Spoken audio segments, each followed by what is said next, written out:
Let me tackle some of those. Sandra asks, when you die, your soul immediately goes to heaven or hell. Why would your soul need to go to hell to await judgment, or heaven and await the great white throne judgment? Okay, got issues there. It seems like the decision's already been made if your soul is somewhere immediately. Well, you don't die and have your conscious awareness, your soul, your spirit, as I would put it, go to heaven or hell. That's not the case. Let's put it this way.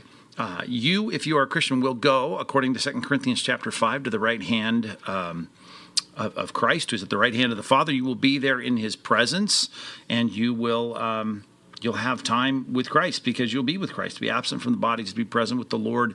To die in this world as we know it is to be present in the presence of Christ. So if Christ is at the right hand of the Father's enthroned in a place called heaven, whatever that is, yes, you will be there until you get your body back. And then when your body comes back to you at the time Jesus is dispatched to get his church, then you will you'll be put in a place, first of all, on this earth that has been reworked. It's been reformed in the way that Satan is no longer causing trouble here. Something's different about it, enough to let people live long periods of time. God is going to sustain life for longer periods of time for those that inhabit that physically. It's called the millennial kingdom.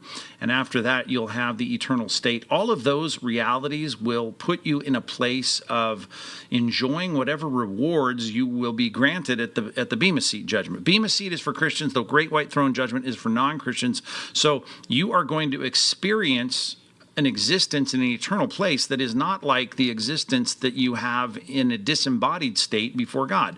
So Sandra, you don't immediately go to the eternal place where you're going to be. Let's just put it that way. And when it comes to the word hell, we usually mean by that, more specifically, the lake of fire. That's where people go, assigned a particular level of judgment based on their deeds.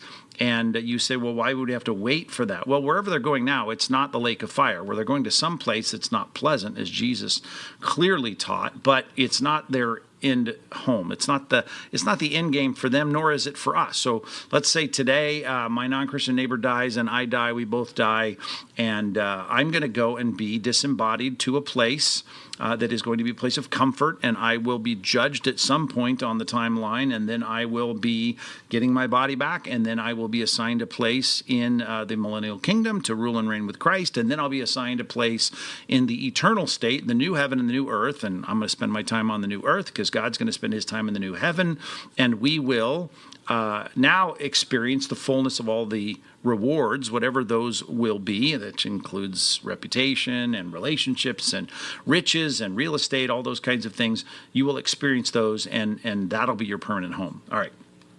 If you're a non-Christian, my non-Christian neighbor dies, he goes to a place that's not comfortable, it's not pleasant, and he is there until he gets his body back, which I'm seeing a second question here. Sandra, you now said those who go to hell, will they have a resurrected body? Yes, they'll get a resurrected body. They'll go and stand before the great white throne, and they'll be put into a place that's a real literal physical place, because they're in a real literal physical body that is put on immortality, and they will go to this place to be punished according to their deeds. Now, one of the questions, the essence, I think, of your question, why await? Well, number one, I'm telling you, you don't go to the same place when you die that you'll inhabit eternally, either as a non-Christian or a Christian. So there's a difference there. Now, you say, why wait? Well, we can only speculate about that, and we speculate just on the basis of what just seems very logical. And that is that some of the things that you have done, both good and bad, right, they're going to rack up some kind of reverberating effect that is going to go on for a long time.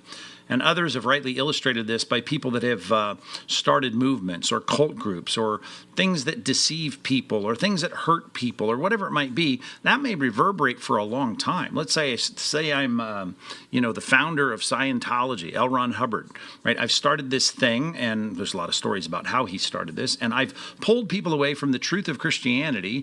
What is his judgment going to be? Well, a lot of what he's going to be judged for is not only what he wrote, not only what he taught, but what he started and how that thing that he started is affecting people for generations.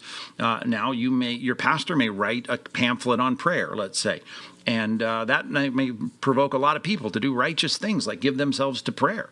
And in that, he may be racking up rewards for a long time based on the actions of sitting down and doing the hard work of saying no to other things and writing things down that are going to help Christians, or preaching a sermon that by God's grace is going to be recorded, let's say, and broadcast on the radio. Think of it, J. Vernon McGee. J. Vernon McGee is broadcast probably on the station you're listening to me on right now. He's been dead for a long time, this Southern California pastor that is still preaching as though he sounds like he's from Arkansas. But you can look up the story of why he sounds like that. J. Vernon McGee is still being broadcast. And he's being broadcast, and people are hearing him for the first time, and some people are being brought to faith in Christ. I was just texting with someone this morning about the effect and impact, the lasting impact of J. Vernon McGee's preaching. So there are things like that that I think necessitate the waiting until this era of time is completely played out before we get judged and assigned the proper rewards or the proper punishment. So Sandra, I think that's why this is going on.